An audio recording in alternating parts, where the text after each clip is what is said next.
Have you ever had that moment, staring at a huge deadline or maybe a goal that could genuinely change your life? And then suddenly you're completely obsessed with alphabetizing your spice rack or Oh, something. definitely. You're putting it off. And it's not because you don't want it. It just feels, well, too big, too risky. Too real, yeah. And we beat ourselves up or we say, "Ugh, I'm just lazy." Exactly. That shame spiral kicks in. Yeah. But what we're digging into today, looking at the psychology behind it, it tells a really different story.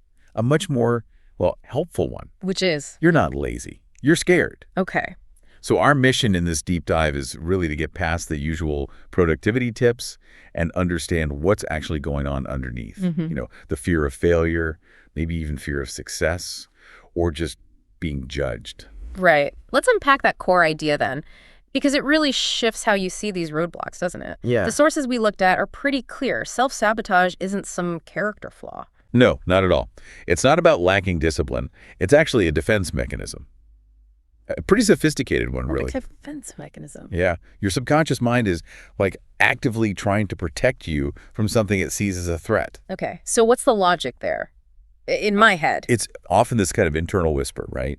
Something like, hey, if I don't really, really try my best, then I can't truly fail. Ah, okay. So it protects you from that potential pain. Exactly. And this stuff often goes way back to, core beliefs maybe formed when you were younger. Like what? Things like, deep down, I'm not actually good enough. Or maybe, if I succeed, if I become really visible, people will leave me. Or I'll be alone. Wow. So the mind, trying to prevent those feelings, just builds little walls. Yeah.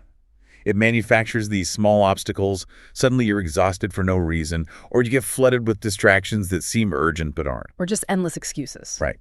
All designed to keep you safe. Safe in your comfort zone where you can't be properly tested, and those core fears won't get triggered. You mentioned fear of success earlier. That one always seems counterintuitive. It does, doesn't it? But success is scary.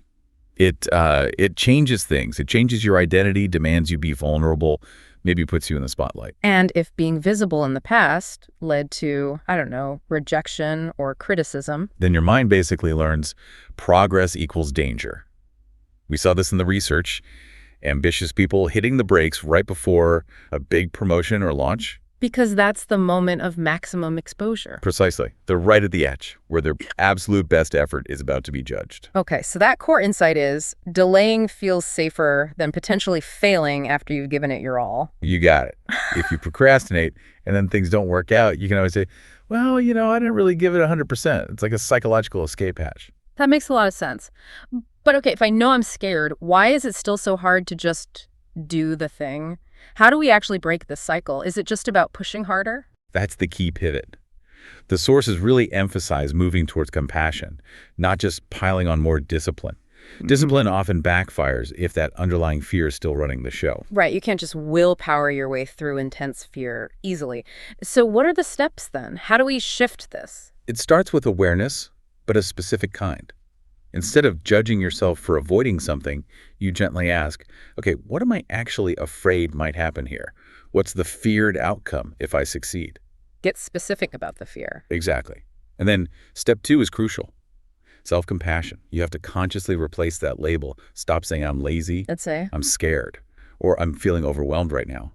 Just changing that word shifts the whole emotional tone. It moves you from judgment to curiosity about your own protection system. You're dating yourself up to trying to understand yourself. Mm-hmm. And then the third step is about action, but small action. Micro movements. Micro movement. Yeah, forget perfection. Just aim for a tiny bit of momentum. The sources suggest focusing on just, say, the first 5 minutes of whatever task you're avoiding. Just start. Why does that work? Because every tiny step you take where the feared disaster doesn't happen, it starts to rewire your brain. It sends a signal. See? Progress is okay. This is safe. So you're gradually teaching your internal safety system that growth isn't actually dangerous. Exactly. Step by tiny step. Okay, so wrapping this up. The big takeaway for you listening is maybe that you don't need to fight your fear like an enemy. Right. You need to understand it. See it as a part of you that's trying, in its own way, to keep you safe. The goal isn't fixing some broken part of yourself. No.